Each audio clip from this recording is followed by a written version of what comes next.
প্রশ্ন করতে পারেন, বলে হুজুর, হুজুর গো, এই যে জাহান্নামী খাবারটা খাবে ওদের কি অবস্থা হবে? ওদের অবস্থাটা এত ভয়ঙ্কর, এত মারাত্মক হবে রে। আমার আল্লাহ কোরআনে জানিয়ে দিয়েছে। খেয়াল করেন, খেয়াল করেন, কারণ আমি আজকে পুরো আলোচনাটাই করব বন্ধু নেগেটিভ সাইড নিয়ে, কারণ পজিটিভ মানুষের সংখ্যা খুবই কম। পজিটিভ ওয়াজ আজকে আমি করব না, আপনাদের হেদায়েতের জন্য আমি বন্ধু ওই আলোচনাটা করব যে নেগেটিভ সাইড কতটা ভয়ঙ্কর সেটা নিয়ে আজকে আলোচনা করব।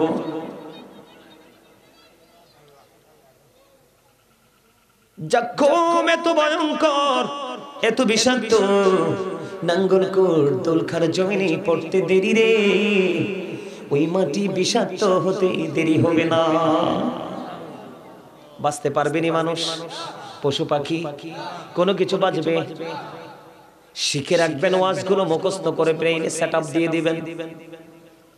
দুঃখজনক হলেও সত্য বন্ধু, ও দোলখার আমার ভাই, আমার বাবা রে, আমার মা বোনদেরকে ডেকে ডেকে বলছি গো, হৃদয়ের জানালা খুলে তোমরা সবাই শোনো, এই জাক্কুম নামক বিষাক্ত খাবার তোমার জন্য বরাদ্দ। যদি তুমি জাহান্নামী হও, ও বন্ধু, এটা কোরআন থেকে হাদিস শরীফের মধ্যে খুঁজে পেয়েছি। জাহান্নামীদের জন্য আরেকটা ভয়ঙ্কর খাবার, সেটার নাম হলো বন্ধু তিনাতুল খাবার। ইয়া রাসূলুল্লাহ, ইয়া হাবিবাল্লাহ, নবী গো, ও প্রাণের নবী গো, এই তিনাতুল খাবারটা কি গো নবী? আমার নবীজি জানিয়ে দিয়েছেন বন্ধু, এই তিনাতুল খাবারটা হলো জাহান্নামীর নিংড়ানো রক্ত পুজত বা ঘাম। জুড়ে জুড়ে বলুন না নাউজুবিল্লাহ। খেতে পারবেন? গামের যদি একটু গন্ধ আসে জামা থেকে, কেউ বন্ধু কাছে বসে না, যদিও বাধ্য হয়ে বসে, নাকের ছিদ্রিটা বন্ধ করে দেয় কি দেয় না, কিছু সময় বসে একটু অজুহাত দিয়ে উঠে যায়, কারণ বসা যাবে না, দুর্গন্ধময় পরিবেশ। একটা একটা করে বন্ধু আমার কাছ থেকে আজকে জেনে রাখেন, পৃথিবীর মানুষগুলো পানি না পাইলে বন্ধু বাঁচবে না। পানি ছাড়া পৃথিবী বাঁচবে না, পৃথিবীর কোনো শস্য জন্ম হবে না। এই পানি যদি বন্ধু তুমি জাহান্নামী হও, ওই জাহান্নামীর জন্য এত ভয়ঙ্কর উত্তপ্ত পানি বরাদ্দ। হাদিস শরীফের মধ্যে এসেছে বন্ধু, মাথায় দিয়ে যখন ঢেলে দেওয়া হবে রে, মাথায় ঢালতে দেরি, পেটে আসতে দেরি হবে না, পেটটার মধ্যে আসতে দেরি রে, দুই রানের মধ্যখান দিয়ে ঘুমের মতো গলে গলে গলে গলে ভিতর থেকে সব কিছু বের হতে থাকবে। ও বন্ধু, সইতে পারবা না, চিৎকার চেঁচামেচি, তোমার বন্ধু চিৎকারে সবকিছু ভারী হয়ে যাবে, কিন্তু তুমি সেখানে কোনো সাহায্যকারী পাবা না। কারণ সাহায্যকারী পাবেন এই জন্য আল্লাহ সূরা ইউনূসের ৪৪ নম্বর আয়াতে বলে দিয়েছেন, ইন্নাল্লাহা লা ইয়াযলিমুন নাসা শাইয়্যান ওয়ালাকিন্নান নাসা আনফুসাহুম ইয়াযলিমুন। আল্লাহ রাব্বুল আলামিন বলে দিয়েছে, আল্লাহ আল্লাহর বান্দার উপর অত্যাচার করে না, বান্দা নিজেই নিজের উপর বন্ধু অত্যাচার করে, জুলুম করে। আল্লাহ বলেছেন, আল্লাহু লা ইউহিব্বুজ যালিমিন, যারা অত্যাচার করে আল্লাহ অত্যাচারীকে পছন্দ করে না। আল্লাহ বলেছেন, ওমানিজ যালিমিনা মিন আনসার, জালেমরা যখন বিপদে পড়বে রে, আমার আল্লাহ জালেমদের জন্য কোনো সাহায্যকারীও রাখে না। জোরে জোরে কন্না নাউজুবিল্লাহ। পৃথিবীতে বিপদে পড়লে বন্ধু কোনো সাহায্যকারী খুঁজে পাই, অসুস্থ হইলে ডাক্তার খুঁজে পাই, কোনো না কোনো রাস্তা বন্ধু খুঁজে পাই রে। আমার আল্লাহ জানিয়ে দিয়েছে তোমার জন্য তো ভয়ঙ্কর পরিস্থিতি বরাদ্দ আছে, কিন্তু দুঃখজনক হলেও সত্য, লা ইয়ামুতু, people will not die that day, সেদিন মানুষ মরতে পারবে না। আল্লাহ বলেছেন, ফিহা ওয়ালা ইয়াহইয়া, people will not be able to live that day, সেদিন মানুষগুলো বাঁচতেও পারবে না। আল্লাহ বলেছেন ওমা হুমান হাবি গায়িবিন, people will not be able to escape that day, মানুষ সেখান থেকে পালাইতেও পারবে না। জোরে জোরে কন্যা নাউজুবিল্লাহ। বাঁচার সুযোগ নাই, মরার সুযোগ নাই, পালাবার সুযোগ নাই। আল্লাহ বলেছেন ইন্না বাতশা রাব্বিকা লাশাদীদ। শুধু তাই নয়, আল্লাহর ধর, আল্লাহর পাকড়াও বড় শক্ত রে। আল্লাহ বান্দাকে খুব শক্ত করে ধরবে। তুমি দৌড় দিতে পারবা না, বাঁচতে পারবা না, মরতে পারবা না, পালিয়ে যেতেও বন্ধ পারবা না। তাহলে উপায় আসেনি? কথা বলেন না, উপায় আসেনি? যেখানে যাবেন সেখানেই বিপদ। আপনি ফুলচেরাতে যাবেন, ওখানেও বিপদ, ভয়ঙ্কর বিপদ। হাসরের ময়দানে আপনি একত্রিত হবেন, ওখানেও বিপদ। আপনি কবর থেকে হাসরের ময়দানের দিকে যাবেন, ওখানেও বন্ধু বিপদ। এত বিপদ থেকে বাঁচতে হলে আপনাকে পৃথিবীতে সকল নোংরামি ছেড়ে দিতে হবে। কি করতে হবে?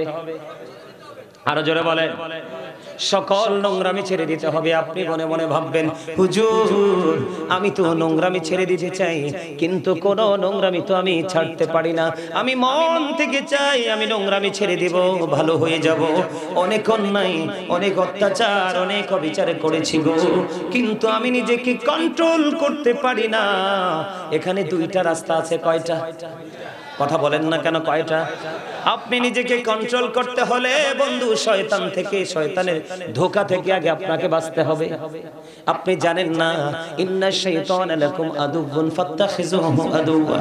আল্লাহ বলেছেন শয়তান eternal is the eternal enemy of the believers. শয়তান is the eternal of the believers. Allah রাব্বুল আলামিন বলে দিয়েছেন শয়তান ঈমানদারদের প্রকাশ্য শত্রু। কিন্তু সত্যিকারের মুমিন যারা, তাদের সম্পর্কে আল্লাহ রাব্বুল আলামিন বলে দিয়েছেন ইন্না কাইদা শাইতানি কানা দাঈফা। আল্লাহ বলেছেন শয়তান ডিসিপশন ইজ ভেরি উইক। শয়তানের জন্য, মুমিনের জন্য শয়তানের ধোঁকা একেবারে দুর্বল। হাজার চেষ্টা করলেও মুমিনকে গায়েল করতে পারে না। আপনি এবং মনে মনে ভাবতে পারেন, হুজুর এই শয়তানের ধোঁকা থেকে, এই শত্রুর শত্রুতামি থেকে আমি বাঁচতে চাই। আপনি যদি শত্রুর শত্রুতামি থেকে বাঁচতে চান, তাহলে আপনি একটা কাজ করতে হবে হৃদয় দিয়ে বন্ধু। কাজটা করতে হলে আপনার পোশাকের পবিত্রতা লাগবে, দেহের পবিত্রতা লাগবে, অন্তরের পবিত্রতা লাগবে। বিশুদ্ধ চিত্তে যখন আপনি কাজটা করতে পারবেন, তাহলে আপনার জীবনের স্টাইল পুরোটা চেঞ্জ হয়ে যাবে। হুজুর এটার নাম কি? এটার নাম হলো জিকির। কি এটার নাম কি? আল্লাহ বলেছেন remember me then I will remember you. Allah বলেছেন ফাযকুরুনি আযকুরুকুম।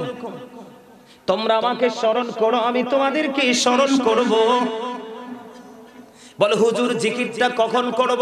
আল্লাহ বলেছেন ইয়া আইয়ুহাল্লাযীনা আমানু যকুরুল্লাহা যিকরান কাসীরা ওয়া সাব্বিহুহু বুকরাতান ওয়াসীলা। আল্লাহ ঈমানদারদেরকে ডেকে ডেকে বলেছেন, ঈমানদারেরা তোমরা বেশি বেশি করে আল্লাহর জিকির করো, সকাল টু সন্ধ্যা আল্লাহর পবিত্রতা ঘোষণা করো। জোরে জোরে কোন সুবহানাল্লাহ। হুজুর কেমন করে করব? ফাযকুরুল্লাহ কিয়ামান, দাঁড়িয়ে দাঁড়িয়ে জিকির করো, ও কুউদান বসে বসে জিকির করো, ওয়া আলা যুনুবিকুম শুয়ে শুয়ে জিকির করো। তারপরে জিকির বন্ধ করা যাবে না, জিকির থেকে বন্ধু দূরে থাকা যাবে না। এখন আপনার আসের বলে হুজুর জিকির মানে কি? সুবহানাল্লাহ বল আল্লাহর জিকির, আলহামদুলিল্লাহ বলো জিকির, আল্লাহু আকবার বলো জিকির, লা ইলাহা ইল্লাল্লাহ বলো জিকির। কাউকে ভালো কাজের জন্য ডাকা এটাও জিকির, কাউকে মন্দ কাজ করতে দেখলে থামিয়ে দেওয়া, আটকে দেওয়া ওটাও জিকির। আপনি নামাজে দাঁড়িয়েছেন ওটাও জিকির, আপনি হজে গেছেন সেটাও জিকির। হজ হলো মাওলার জিকিরের বন্ধু জুলুস, কারণ বিভিন্ন জায়গা পরিদর্শন করে সম্পন্ন করতে হয়। আর নামাজ হলো মাওলার জিকিরের জলসা, এটা একই জায়গায় দাঁড়িয়ে বসে সম্পন্ন করা হয়। এই জিকিরের মধ্যে সবচেয়ে উত্তম জিকির হলো বন্ধু নামাজ। আপনি যদি মন দিয়ে, যদি কম পক্ষে যদি 40 দিন, কয়দিন কম পক্ষে যদি আপনি 40 দিন একাধারে 5 ওয়াক্ত নামাজ পড়তে পারেন, তাহলে আপনার সকল নোংরামি আপনার কলব থেকে আল্লাহ ডিলিট করে দিবে। জোরে জোরে কন্যা সুবহানাল্লাহ। কারণ আবার আল্লাহ কথা দিয়েছে সূরা আনকাবুতের মধ্যে, ইন্নাস সালাতা তানহা আনিল ফাহশাই ওয়াল মুনকার, নামাজ মানুষকে খারাপ কাজ থেকে বাঁচিয়ে রাখে। পাইছেননি দলিল? নামাজ মানুষকে সকল অশ্লীল কাজ থেকে বন্ধু বাঁচিয়ে রাখে, হেফাজতে রাখে রে। এটা হলো আল্লাহর কোরআনের কথা। এবার হাদিস শরীফের দিকে যদি যাই, দেখেন আল্লাহ বলেছে নামাজ মানুষকে সকল খারাপ কাজ থেকে, পাপ কাজ থেকে বাঁচিয়ে রাখে। হাদিস শরীফের দিকে নজর দিয়ে দেখলাম কত মজার খবর। আমার নবীজি বলেছেন, মান সাল্লাল বারদাইনি দাখালাল জান্নাহ, যেই ব্যক্তি শীতল সময়ের 2 ওয়াক্তের নামাজ পড়বে তার ঠিকানা জান্নাত। কথা বলেন, যার ঠিকানা জান্নাত হবে সে কি কখনো গুনাহগার হতে পারে? কথা কোন গুনাহগার হতে পারে? শীতল সময়ের নামাজ। বন্ধু, তোমরা সিনেমার নায়ক আসলে মোবাইল বের করে ভিডিও করো, সেলফি তোলার চেষ্টা করো, অটোগ্রাফ নেওয়ার চেষ্টা করো, ঠিক না বে ঠিক? এখন মোবাইল কেন ঢুকায়া রাখছো পকেটে? এখন কি মোবাইল গুলো দাঁড়ায় না? কয়েকটা আছে শুরু থেকেই রেকর্ড করছে, আর বাকি তারা মোবাইলকে বালিশ ছাড়া ঘুম পাড়াইছো। কারণ এগুলো শুনলেই তো সমস্যা, বুঝলেই তো সমস্যা। তুমি যদি এখান থেকে বের হয়ে যায় বলতে পারো, হুজুর কে ওয়াজ করছে বুঝি নাই, তুমি তো নৌকা পার হয়ে গেছো। এটা কোন খতিব সাহেব? আর যখন তুমি বলবা না না হুজুর কি বলেছে বুঝে ফেলেছি, তাহলেই তুমি হলে সবচেয়ে বেশি বুদ্ধিমান। মোবাইল কেন ঢুকায় রাখছো? আমি তোমাকে সঠিক রাস্তা দেখাচ্ছি, তুমি তো একটু পরে ভুলে যাবা। মনটা যখন খারাপ হবে মোবাইলটা ওপেনিং করবা, করার পরে বলবা, নাঙ্গলকোট দুলখার পূর্ব পাড়ার মাহফিল আমি গাজী সাহেব এসেছিল, একটু রেকর্ড করেছিলাম, শুনে দেখি। সেদিন যদি নির্জনে বসে বসে যদি তুমি শুনতে পারো, তুমি দেখবা তোমার মানসিক অবস্থা যতই শুনবে ততই চেঞ্জ হয়ে যাবে। কারণ এই কথাগুলো আমার নয়, এই কথাগুলো হলো আমার আল্লাহ এবং আল্লাহর প্রিয় হাবিব হাবিবুল্লাহ। আজকে যে কত ওয়াজ লই আইছি, থাকবেন নি না চলে যাবেন? সবাই কে কে থাকবেন হাত তুলে, সোজা করি সোজা করি। আরে ব্যাকে হাত তুলি দেখান, আরে একখানা হ্যাঁ কারে সোজা করি। আরে অনহাটু ভাঙ্গা দয়ের মতো রয়েছে, আরো কয়েকটা বইয়ে রয়েছে। হাতামান এই হাতটা দাঁড় করাইতে বলছি কেন জানেননি? আইসা যদি শয়তান টয়তান একটু ডিস্টার্ব করে, বসে টসে যদি লারা সারা দিছেন শেষ। কি শয়তান আপনার ব্লাডে ঢুকে আপনাকে ডিস্টার্ব করে? কোথায় ঢুকে? ব্লাডে ঢুকে শয়তান আপনাকে ডিস্টার্ব করে। আমি এলোমেলো কথা বলবো না, আমার দিকে খেয়াল করুন। আমি ধীরে ধীরে আপনাদেরকে নিয়ে কোথায় যাই, যাবেন না আমার সঙ্গে? শীতল সময়ের 2 ওয়াক্তের নামাজ কোন সময়? ঠান্ডা সময়ের 2 ওয়াক্তের নামাজ যদি ও দুলখার যুবক মালিকের সাথে প্রেমের ডুরি লাগাইয়া দেখো রে, মালিকের প্রেমে এত মধু, যেই মধু খাইবা তুমি জীবন ভর, ওই মধু কখনোই শেষ হবে না। তোমাদের সুবহানাল্লাহ মজা হয় না? ইলেকশনে জমছে যে স্লোগান দাও, অমুক ভাইয়ের চরিত্র ফুলের মতো পবিত্র, হে বেটা নামাজ পড়ে না এক ওয়াক্ত। তোমাদেরকে হাসানোর জন্য বলছি, কয়েকটা একবার হামুকের মতো লাগিয়ে রয়েছে, যাদের মুখ এখনো গম্ভীর হুতুম পেঁচার মতো আমি দেখতে পাইতেছি। আজকে মাহফিলকে সাক্ষী রেখে বললা যায়, যদি ধারাবাহিক ভাবে এভাবে মুখ ভার করে রাখেন আপনি হার্ট অ্যাটাক করে মরবেন। এটা আমার কথা না, আল্লাহ আমি অদম গুনাহগারকে একটা মানুষের জীবন থেকে কবর পর্যন্ত যাওয়ার জন্য যতগুলো বিষয়, সবগুলো বিষয়ে মোটামুটি আমার একটু নজর দেওয়ার সৌভাগ্য হয়েছে, আল্লাহ সে তৌফিক দিয়েছে। মানুষের সুস্থ জীবনের জন্য অন্যতম গুরুত্বপূর্ণ ভূমিকা রাখে মানুষের সুন্দর স্বাভাবিক জীবন, সেটা হলো হাস্যোজ্জ্বল জীবন। এই যে আমার সামনে আলেমরা বসে আছে, নবীজি বলেছেন অনেক বেশি হাসা যাবে না, কিন্তু হাসা থেকে দূরেও থাকা যাবে না। তোমার সুস্থ জীবনের জন্য গুরুত্বপূর্ণ ভূমিকা রাখবে হাসা, তবে তুমি অতিরিক্ত হাসলে তোমার দিলটা মরে যাবে। বুঝে নিতে হবে ওয়াজ।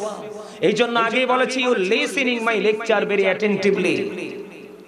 আমার আলোচনা মন দিয়ে শোনো, দেখবা তোমাদেরকে নিয়ে কত গভীর জগতে আমি ঢুকবো আজকে।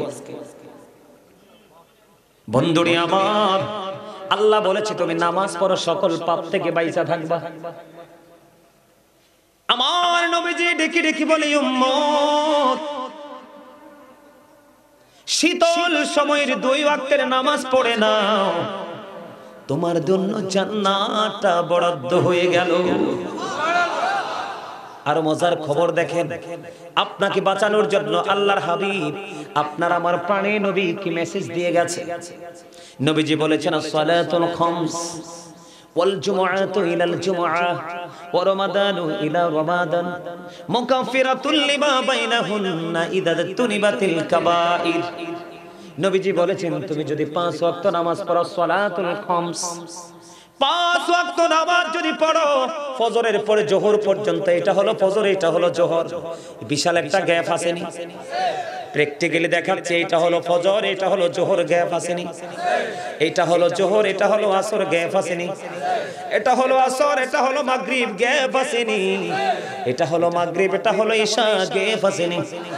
আমার নবীজি বলে দিয়েছে, তুমি যদি 5 ওয়াক্ত নামাজ দৈনিক পড়তে পারো রে, তোমার গেফের মধ্যে যে গুনাহগুলো হবে রে, ফজর থেকে ইশা পর্যন্ত মাসকানের সকল গুনাহের কাফারা হয়ে যাবে রে, কিন্তু কবিরা গুনাহ কইরো না।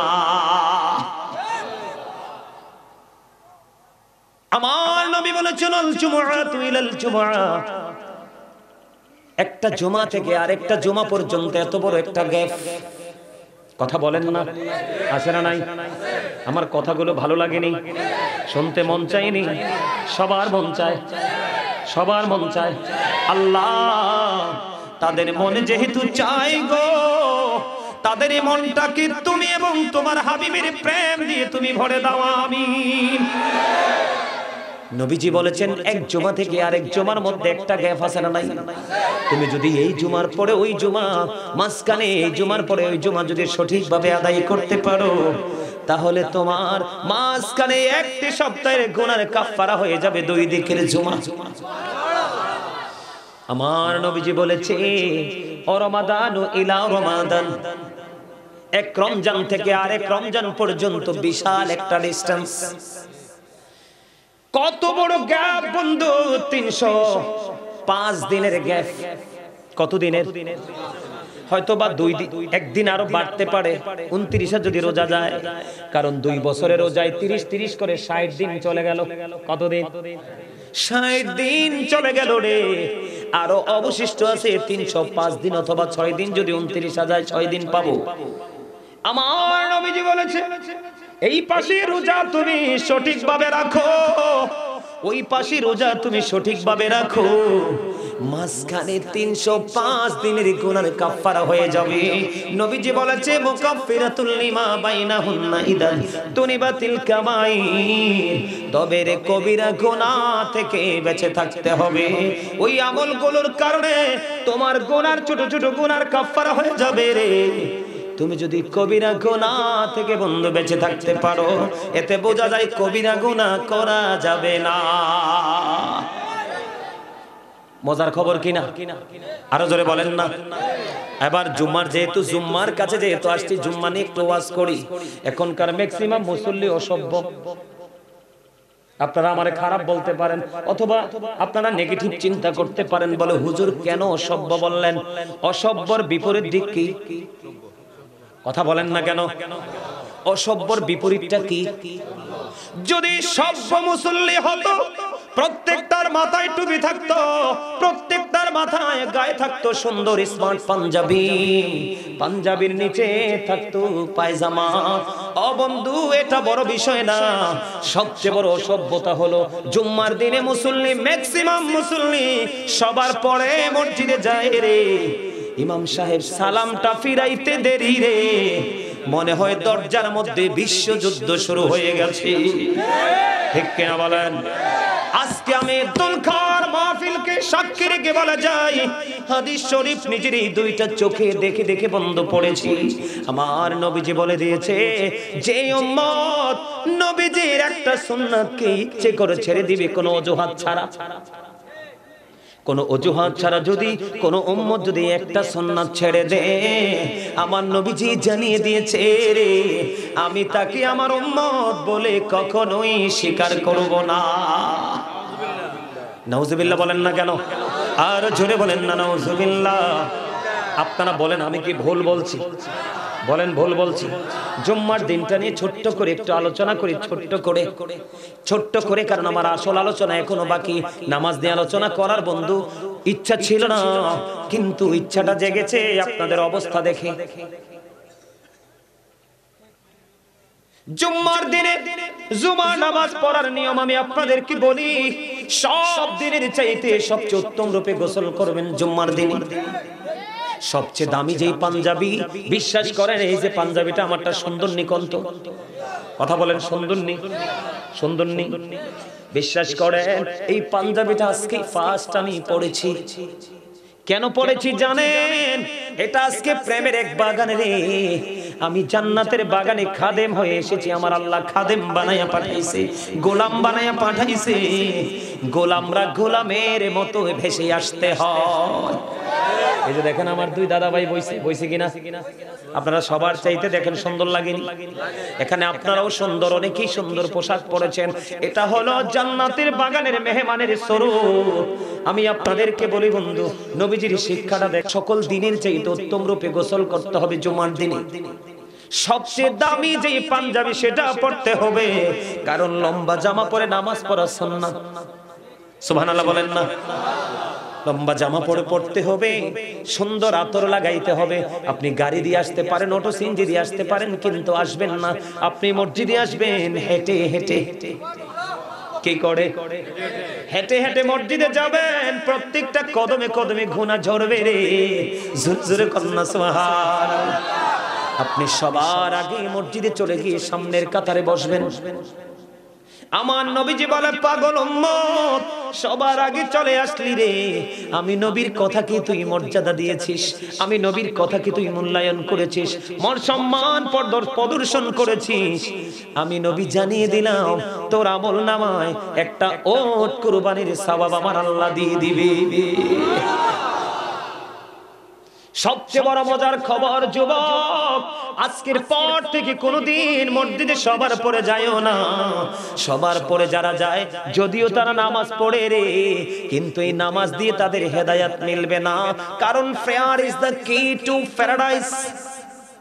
নামাজ হলো জান্নাতীদের চাবি, নামাজ হলো জান্নাতের চাবি। তোমার নসিবে বন্ধু এই চাবি জুটবে না, কারণ তোমার নামাজের মধ্যে নামাজ হয়েছে ঠিকই, তোমার নামাজের মধ্যে না আছে প্রেম, তোমার নামাজের মধ্যে না আছে কোনো তাকওয়া। এই নামাজ দিয়ে দিদার পাবা না, নামাজ পড়তে পারবা, তোমার চরিত্র তুমি বদলাতে পারবা না। বন্ধু আমার দিকে তাকাও, নবীজি জানিয়ে দিয়েছে, সবার আগে তুমি মসজিদে চলে গেলা, সবার আগে তুমি মসজিদে চলে গেছো। মসজিদে চলে যাওয়ার পরে তুমি প্রথম কাতারে বসলা, তুমি প্রথম কাতারে বসার কারণে তোমার আমল নামে ওট কুরবানির সওয়াব। তুমি দ্বিতীয় কাতারে বসলা, একটা গরু কুরবানির সওয়াব। তৃতীয় কাতারে বসলা, ও বন্ধু, একটা ছাগল কুরবানির সওয়াব। চতুর্থ কাতারে বসলে একটা ডিম কুরবানির সওয়াব। এমনি করে করে ওনাকে বসতে দেন, এমনি মাঝখানে বসেন, বসেন এদিকে চাইপা বসেন। বন্ধু এইভাবে আমার দিকে তাকান, এদিকে তাকান। আপনি এইভাবে করতে করতে বন্ধু এমন সময় আপনি মসজিদে ঢুকলেন, ডিমের পরে কিন্তু আর নাই। হুজুর আসেনিও, ডিমের পরে আর আসেনি, ডিমের পরে আর নাই। খেয়াল করেন আমরা কতটা বোকা। বিয়ে বাড়িতে গেলে আমরা উটের সওয়াব, উট কুরবানি, উটের গোশত পাইলে খাই, ঠিক কিনা বলেন? আর আমলের বেলায় আমরা ডিমও পাই না। কি কথা বলেন না কেন? ডিমও পাই না। আপনি সবার পরে আসলেন, আপনার কপাল যে পোড়া। আমি আপনাকে বলি, যখন ইমাম সাহেব খুতবা দেওয়ার জন্য দাঁড়িয়ে যায়, কি নিয়ে খুতবা নিয়ে, যখন ইমাম সাহেব যখন দাঁড়িয়ে যায়, দাঁড়িয়ে যাওয়ার পরে বন্ধু ওই যে ফেরেশতারা আজকে এসেছে স্পেশাল ভাবে আপনি জুম্মার মুসল্লি হিসাবে আপনার লিস্ট করার জন্য, ওই ফেরেশতারা তাদের নোটবুকটাকে বন্ধ করে দিয়ে ওই খতিব সাহেবের খুতবা শোনার জন্য দাঁড়িয়ে যায়। আপনি নামাজ পড়েছেন ঠিকই, কিন্তু এই ফেরেশতাদের তালিকায় আপনার নাম ওঠে নাই। যিনি আসলেন তিনি ওট কুরবানির সওয়াব পেয়ে গেলেন। নবীজি জানিয়ে দিয়েছেন যে এই ব্যক্তি জুমার নামাজটা পড়ার জন্য সবার আগে মসজিদে যায় রে, এবং নামাজ শেষ করার পরে যে ব্যক্তি সবার পরে বের হয়ে আসে, আমার নবীজি জানিয়ে দিয়েছে তার বাড়ি যাইতে সময় যতগুলো কদম লাগবে, মানে কায়িক লাগবে, কি লাগবে, যতগুলো কদম লাগবে, যতগুলো কায়িক লাগবে, আমার নবীজি বলে দিয়েছেন প্রত্যেকটা কায়িকের বিনিময়ে 1 বছরের নফল ইবাদতের সওয়াব দেওয়া হবে।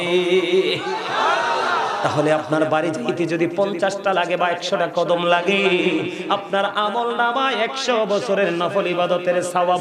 জোরে জোরে বলুন না সুবহানাল্লাহ। তাহলে জুম্মার দিনটা কি স্পেশাল ভাবে মর্যাদা দিবেন কিনা? আমাদের অনেক যুবকদেরকে দেখা যায় লাল পাঞ্জাবি পরে আসে, লাল শার্ট লাল গেঞ্জি পরে আসে। যুবক, এটা নারীদের জন্য জায়েজ রে। একবারে টক লাল গেঞ্জি শার্ট জামা পাঞ্জাবি এটা কোনোটাই পরবা না, কারণ এটা ইমানদার পুরুষের জন্য মাকরুহ তাহরিমি হারামের অন্তর্ভুক্ত, নারীদের জন্য এটা জায়েজ আছে।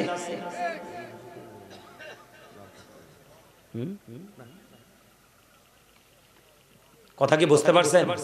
আপনার মসজিদে আইনি মুসল্লি লাল পয়রা আছে আছে ওমাগো, আজকের পরের থেকে আর আইয়েন না, এতে আপনার ক্ষতি। কার ক্ষতি? এই মিয়া, হাদিস শরীফের মধ্যে আসছে লাল জামা পরা ব্যক্তি আমার নবীকে একবার সালাম দিয়েছে, নবীজি সালামের জবাব দেয় নাই। দ্বিতীয়বার সালাম দিয়েছে আমার নবী, সেই সালামের জবাবও দেয় নাই। নবী গো, কেন সালামের জবাব দেননি? আমার নবীজি বলেছেন কারণ তার পরনে 2টা লাল জামা। বুঝতে পারছেন? তাহলে জুম্মার দিনে কি অন্য দিনের মতো পরে যাবেন না আগে যাবেন? আগামী জুম্মা থেকে নিজের মধ্যে পরিবর্তন আনবেন তো? এবার আরো আছে মজার খবর, শোনেন। এটা জুম্মার দিনের ফজিলত। একটা কদম দিবেন 1 বছরের নফল ইবাদতের সওয়াব। যত দূর থেকে আসবেন তত বেশি এই সওয়াব আপনি পেয়ে যাবেন।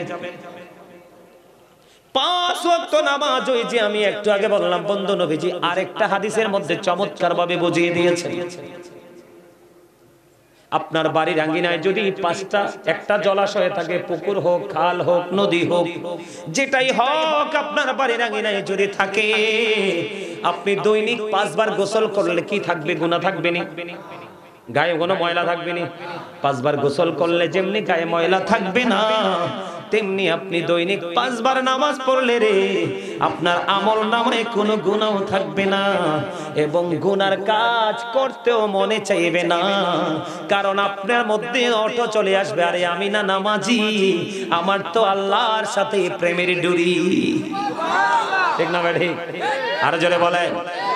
এবার আসেন বন্ধু, নামাজের বিষয়টাকে আমি শেষ করে দিচ্ছি, কারণ যারা বোঝার অল্পতে বুঝে নিয়েছেন, আর যারা বুঝবেন না তারা সারা দিন বললেও বুঝবেন না। হযরত আবু যর রাদিয়াল্লাহু তাআলা আনহু থেকে হাদিস খানা বর্ণিত, আমার নবী শীতের দিনে বের হলো। আপনাদের নাঙ্গলকোট দোলখার মধ্যে বন্ধু গাছের পাতা শীতের দিনে ঝরে পড়েনি? পড়ে। সব গাছের পাতা। আমার এই চাচাই কইছে না, বুদ্ধি আছে, এটার বুদ্ধি আছে। হ্যাঁ হ্যাঁ, তাল গাছের পাতা তো সময় হইলে পড়ে, নারকেলের বাইল কিন্তু সুবাস সময় হইলে পড়ে, খেজুর গাছের ডালাও বাইলও সময় মতো পড়ে। ঠিক কিনা বলো? আর জোরে। নরমাল সব গাছের পাতা কিন্তু ঝরে। বলে হুজুর এখানে আসলেন কেন? মজা বোঝানোর জন্য। আমার নবী যখন বের হলো, বের হওয়ার পরে বন্ধু নবীজি চাইয়া দেখলেন শীতের দিনের কারণে শুষ্ক হয়ে গাছের পাতাগুলো ঝরে ঝরে পড়ছে। আমার নবীজি গাছের ঢাল ধরলেন, আবু জরকে একটা ডাক দিলেন। আবু জর উত্তর দিলেন লাব্বাইকা ইয়া রাসূলুল্লাহ। আমার নবী একটা ডাক দিয়ে বললেন, রে আবু জর, তুমি চাইয়া দেখো শীতের কারণে গাছের পাতাগুলো কেমনে ঝরে ঝরে পড়ছে। রে আবু জর, আল্লাহর বান্দা নামাজের মাধ্যমে, আল্লাহর বান্দাগুলো নামাজের মাধ্যমে যদি আল্লাহর কুদরতি কদমে যদি কপালটা লাগাইয়া দেয় নামাজের মাধ্যমে, ওই নামাজের মাধ্যমে কপালটা লাগাইতে দেরি রে, ওই শীতের দিনের গাছের পাতার মতো তার আমলনামা থেকে সব গুনাহ ঝরে পড়তে দেরি হয় না। সুবহানাল্লাহ, মজা হইছে না? আরে ওয়াজ করতেছে আমি আর ক্লান্ত হইতেছে আমাদের মুসল্লিরা, কষ্ট পাইতেছে না? হ্যাঁ, দুর্বল কে বলে? আমি কি আপনাদেরকে বলবো ইউ আর ভেরি উইক নাকি স্ট্রং? 100%? হ্যাঁ, সত্যি বলছেন? সত্যি বলছেন? তো যদি সত্যি বলে থাকেন তাহলে আমার সাথে একটু একটা গজল গাইবো নবীর শানে, দেখি আপনাদের আওয়াজ কেমন আসে। গাইবেন? কে কে পছন্দ করেন নবীজির শান? সোজা করে হাত তুলে দেখেন, একদম সোজা করে হাত নামান। ওমা নারে রিসালাত কথা গেল। আলহামদুলিল্লাহ। সব সময় বলি নারে তাকবীর বললে, নারে তাকবীর বললে সাথে রিসালাত রাখবেন, কারণ আমার আল্লাহ যেখানে রাসূলকে সেখানে আমার আল্লাহ নিজে রেখেছেন, ঠিক কি না? যেখানে এদিক তাকান, যেখানে ফরজ নামাজ সেখানে সুন্নাত, ঠিক কি না? যেখানে লা ইলাহা ইল্লাল্লাহ সেখানেই মুহাম্মাদুর, ঠিক কি না বলেন?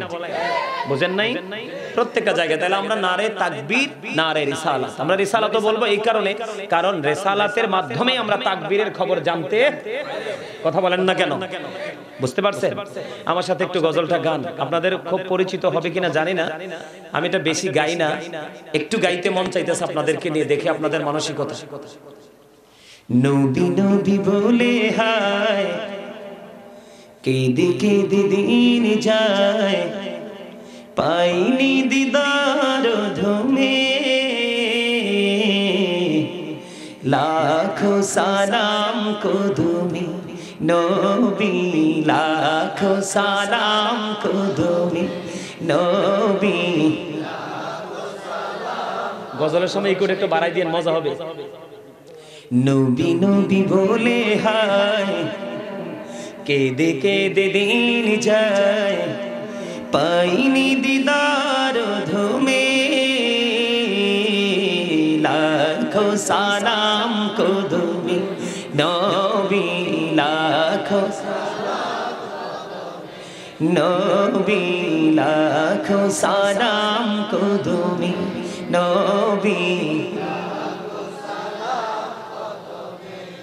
সোনার মদিনায় লুকিয়ে আছো গো, দেখিতে না পাই নয়নে, ও গো দেখিতে না পাই নয়নে, দয়ারি নজরে চাও, গোলামের দেখা দাও, দয়ারি নজরে চাও, গোলামের দেখা দাও, ধন্য করো জনমে,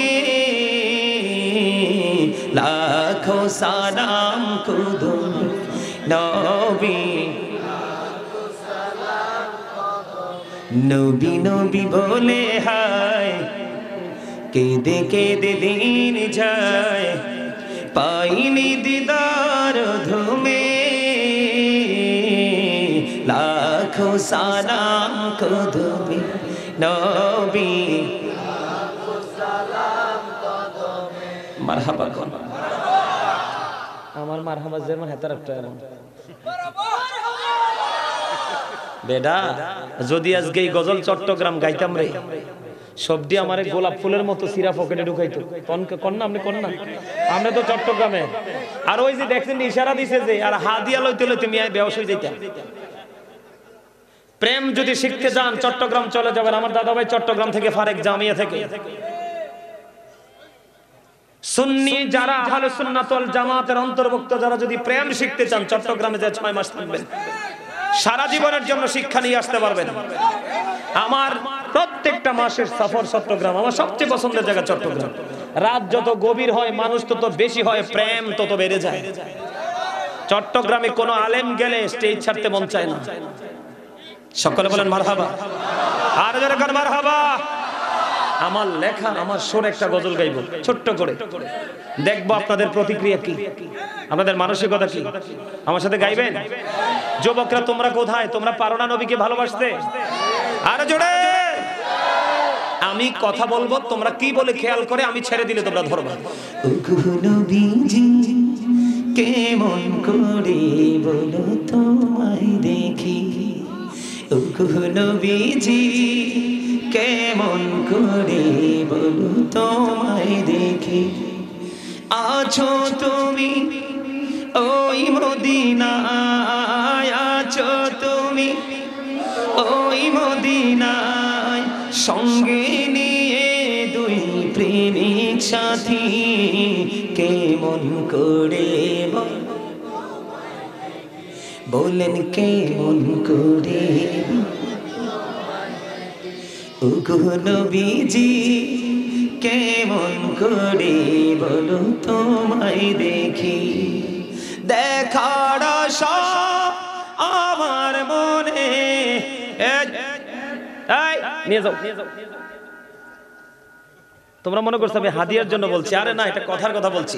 দেখার আশা আমার মনে, পোষে রেখেছি যতন করে, পাই যদি গো নবী তোমার দিদার, পাই যদি গো নবী তোমার দিদার, শীতল হবে মোর দুটি আঁখি, কেমন করে বলো তোমায় দেখি, বলেন ওগো নবীজি, কেমন করে।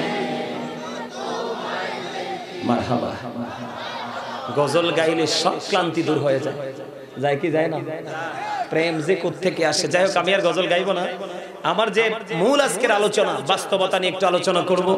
এই কারণে আমি আপনাদেরকে আগে বিভিন্ন দিক দিয়ে ঘুরিয়ে নিয়ে এসেছি, যেন আপনাদের আমার জায়গাটাতে আসলে বসতে যেন সহজ হয়। ঠিক কিনা বলেন?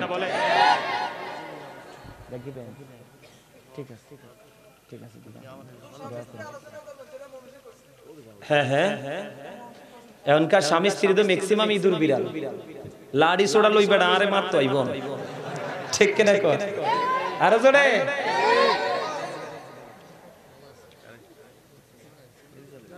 আমাদেরকে দেখান, আমি দুইটা টপিকস নিয়ে আলোচনা করবো। আর কয়টা টপিক? দুইটা। এদিকে দেখান, কয়টা? বাস্তবতা। এদিকে দেখান। এই যে আমি চুলের কথা বলছিলাম, দাড়ির কথা বলছিলাম না?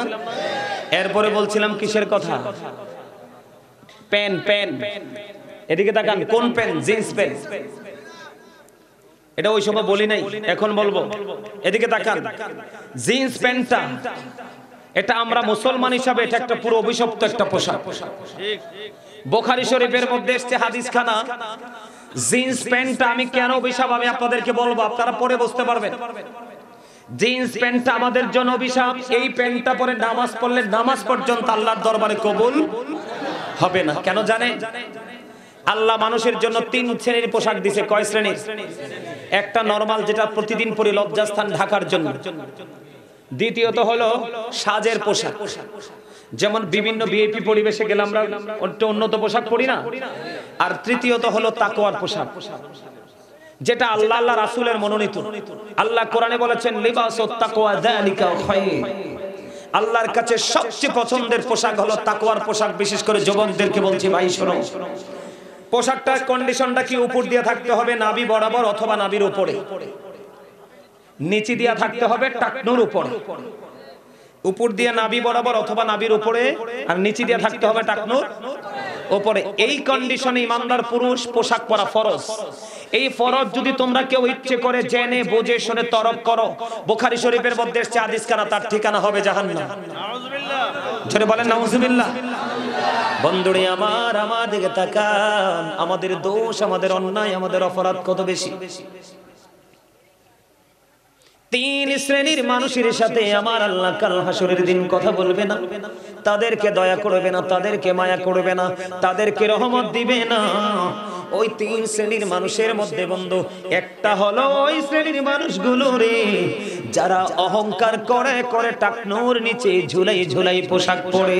জোরে জোরে বলুন না নাউজুবিল্লাহ। কেউ জি অহংকার। কারণ হলো, আমার দিকে তাকান, আপনি যদি পৃথিবীর বুকে যদি এই অহংকার করে করে এটা পৃথিবীর জন্য সম্মানী, নষ্ট মানুষের কাছে, ইমানদারের কাছে কখনোই সম্মানী নয়। আজকে তুমি যত সম্মানের পোশাক পরবা যেটা কোরআন হাদিস সাপোর্ট করে না, তোমার জন্য বরাদ্দ থাকবে হাসরের দিন অপমানের পোশাক। আমার নবীজি জানিয়ে দিয়েছে, আলেমদের কথা শুনে শুনে তুমি পোশাকের স্টাইলটাকে চেঞ্জ করে ফেলেছো, কোরআন সুন্নাহ মতো তুমি পোশাকটা পরেছো। ও বন্ধু, তোমার জন্য জান্নাত বিভিন্ন রকমের পোশাক থাকবে। নবীজি জানিয়ে দিয়েছে, তোমার যেই পোশাকটা মন চায় সেটাই তুমি জান্নাতে নিতে পারবা। কোনটা ভালো? এই যুবকদের হলো দোষ এইটা, জিন্স প্যান্ট পরে এখন অনেক যুবকে বলবে হুজুর নিচের দিক দিয়ে আমি ট্রাক্টর উপরে উঠাই ফেলবো বইটা বইটা। আমি মেনে নিলাম তুমি নিচের দিক দিয়ে বটে উঠাইতে পারবা, কিন্তু আমি তোমাকে বলে দেই তুমি হাজার চেষ্টা করলেও উপর দিয়া নাভি বরাবর তুমি আনতে পারবা না, কারণ বেঈমানেরা এটাকে সৃষ্টি করেছে ছোট্ট করে যেন তুমি ফরজ থেকে বাহির হতে পারো এবং তোমার ঠিকানা যেন তুমি জাহান্নামে করে নিতে পারো। এটা হলো বেঈমানদের একটা অপকৌশল। বেঈমানরা তোমাদের বন্ধুরা শত্রু, এই বন্ধুরা শত্রু। এই আল্লাহ বলেছেন ইন্নাল কাফিরিনা কানু লাকুম আদুওয়াম মুবিনা। আল্লাহ বলেছেন the heretics are the eternal enemy of the believers। ঈমানদারদের প্রকাশ্য শত্রু হলো বেঈমান কাফেরেরা। তুমি বেঈমান কাফেরের স্টাইলটাকে তুমি কি করেছো? গ্রহণ করেছো। তোমার মতো নষ্ট, তোমার মতো পথভ্রষ্ট, তোমার মতো দুষ্ট, তোমার মতো জাহান্নামী, তোমার মতো অপরাধী আর কেউ হতে পারে না, কারণ তোমাকে দিয়েছে আল্লাহ সর্বোচ্চ মর্যাদা। তুমি নিজের অহমিকাকে তুমি ধরে রাখার জন্য তুমি নিজেই কিন্তু একেবারে নিচু শ্রেণীতে, একেবারে নিচের লেভেলে চলে গেছো। তুমি যদি আজকে ওয়াজ শোনার পরেও বর্জন করতে না পারো তাহলে তুমি মুনাফিক হবে। কেন? এটা আমার কথা নয়, নবীজি বলেছেন believers love the prophet, hypocrites don't love the prophet। নবীজি বলেছেন মুনাফিকরা আমি নবীকে ভালোবাসবে না, ঈমানদাররা আমি নবীকে ভালোবাসবে। খেয়াল করছেন? তাইলে আপনি যদি অপরাধ ছাড়তে পারেন তাইলে আপনি নবীর প্রেমিক, অপরাধ ছাড়তে না পারলে আপনি নবীর প্রেমিক। আর যে নবীর প্রেমিক না সে কি? মুনাফিক। কে বলেছে? রাসূল বলেছে, এটা কিন্তু হাদিস শরীফ। এখন মুনাফিকদের ঠিকানা কোথায়? আরে শুধু জাহান্নাম না তো, আল্লাহ বলেছেন ইন্নাল মুনাফিকিনা ফিদ দারকিল আসফালি মিনান নার। আল্লাহ বলেছেন the hypocrites will be in the lowest place of hell। মুনাফিকরা জাহান্নামের একেবারে সর্বনিম্ন স্তরে থাকবে, একেবারে লোকাল প্লেস। নাউজুবিল্লাহ বলে না। এটা হলো যুবকদের ব্যাপারে। অহংকারে করে করে যারা ট্রাক্টর নিচে ঝুলায় ঝুলায় পোশাক পরে, আল্লাহ তাদেরকে দয়া করবে না, ক্ষমা করবে না, তাদের জন্য কোনো করুণা বরাদ্দ নাই। আর একটা হলো মানুষ বিপদে পড়লে উপকার করে, সুযোগ পাইলে মানুষকে খোঁটা দেয়। 3 নাম্বার হলো মানুষ ব্যবসার মাধ্যমে মিথ্যা কথা বলে বলে কাস্টমারের থেকে টাকা হাতায় নেয়। নাউজুবিল্লাহ বলেন। বন্ধুরে আমার সবচেয়ে বড় দুঃখজনক খবর, মুরব্বীরা অনেক সময় লুঙ্গি এমন ভাবে পড়ে রে, রাস্তা দিয়ে হাঁটলে মনে হয় রাস্তা ঝাড়ু দিচ্ছে। আপনাদের এই দুলখারে আছে না নাই জানি না, আমি নিজেই দেখেছি। লুঙ্গি বলেন, প্যান্ট বলেন, পায়জামা বলেন, ট্রাউজার বলেন, বন্ধু কোনো কিছুই ঝুলাই ঝুলাই পোশাক পরা যাবে না। উপর দিয়ে রাখতে হবে নাভি বরাবর অথবা উপরে, আর নিচের দিক দিয়ে রাখতে হবে বন্ধু টাকনোর উপরে। এই কন্ডিশনে পোশাক পরা মুসলমানের জন্য, পুরুষের জন্য ফরজ। জিন্স প্যান্ট পরলে অপকারিতা ক্ষতিটা কি দেখেন? চোখের জিনা কি? হাদিস শরীফের মধ্যে আসছে চোখের জিনা হলো দেখা। একটা জিন্স প্যান্ট পরা যুবক গেঞ্জি অথবা শার্ট পরে মসজিদে গেছে, আমি নিজেও দেখেছি বন্ধু। চোখগুলোকে কোথায় লুকাবো? চোখগুলোকে কেমন করে ঢাকবো? চোখগুলোকে কেমন করে আড়াল করবো রে? কারণ চোখের যে চরিত্রই দেখা। আমি দেখেছি বন্ধু, একটা ছেলে রুকুতে গেল, পিছনের দিক দিয়ে আরেকজন তার লজ্জাস্থান বন্ধু দেখে ফেলেছে। নাউজুবিল্লাহ বলেন না। তুমি পোশাক পরার পরেও যদি অন্য কোন পুরুষ তোমার লজ্জাস্থান দেখতে পায়, তুমি মনে রাখবা তুমি পোশাক পরিহিত পুরুষ নয়, তুমি উলঙ্গ পুরুষ। নারীরা যদি পাতলা জামা পরার পরে তার অঙ্গ দেখা যায়, নবীজি বলেছেন যেই নারী পোশাক পরার পরে তার অঙ্গ দেখা যায় রে, ওই নারী কখনোই পোশাক পরিহিত নারী নয়, ওই নারী হলো ল্যাংটা নারী। নাউজুবিল্লাহ বলেন না। নবীজির হাদিস, ওরে যুবক আমি তোমাদেরকে বাঁচানোর জন্য আজকে আসছি, আমি তোমাদের বন্ধু হয়ে এসেছি। তোমরা মনে রাখবা, ও বন্ধু তোমরা মনে রাখবা, যে তোমার দোষটা আঙ্গুল দিয়ে দেখাই দিতে পারে, তার চেয়ে বড় বন্ধু তোমার জীবনের কেউ হতে পারে না। আর যে তোমার দোষ দেখার পরেও এড়িয়ে যায় রে, সে যতই বন্ধুত্বের অভিনয় করুক, সে কখনোই প্রিয় বন্ধু হতে পারে না। ঠিক কিনা বলে? এবার আমার দিকে তাকান। নামাজের মধ্যে আপনার পোশাকের বেলায় কেমন বন্ধু, শর্তটা কেমন ভাবে মানতে হবে? আমার নবীজি মসজিদে অবস্থান করতেছে, এদিকে খেয়াল করুন, অত্যন্ত গুরুত্বপূর্ণ হাদিস। মসজিদের মধ্যে বন্ধু বসে আছেন, একজন এসে নামাজের নিয়ত বেঁধে ফেললো। নবীজি বললেন, তুমি ওযু করে আসো।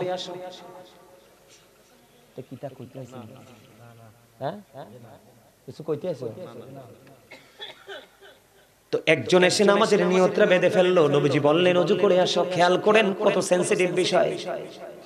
নিয়ত বাঁধার পরে নবীজি বলছেন কি করো? তিনি ওযু করতে গেলেন, ওযু বানাই আবার এসে তিনি নামাজের নিয়ত বাঁধলেন। নবীজি বললেন তুমি ওযু করে আসো। দুইবার বন্ধ, আবার তিনি এসে ওযু বানায়া নামাজের নিয়ত বাঁধলো। নবীজি বললেন তুমি ওযু করে আসো। একবার, দুইবার, তিনবার আরেকজন প্রশ্ন করলো, নবী গো আপনি বারবার বলতেছেন গো নবী ওযু করার জন্য, নবী কেন গো? আমার নবীজি বললেন তুমি চাইয়া দেখো, তার পোশাকটা আল্লাহ রাব্বুল আলামিন যেই কন্ডিশনে রেখে নামাজ পড়তে বলেছে, ওই কন্ডিশনে নেই, সেটা ওভারটেক করেছে, ওই সীমা লঙ্ঘন করেছে। কি গো? কয় তুমি চাইয়া দেখো গো, তার পোশাকটা টাকনোর নিচে ঝুলে ঝুলে আছে।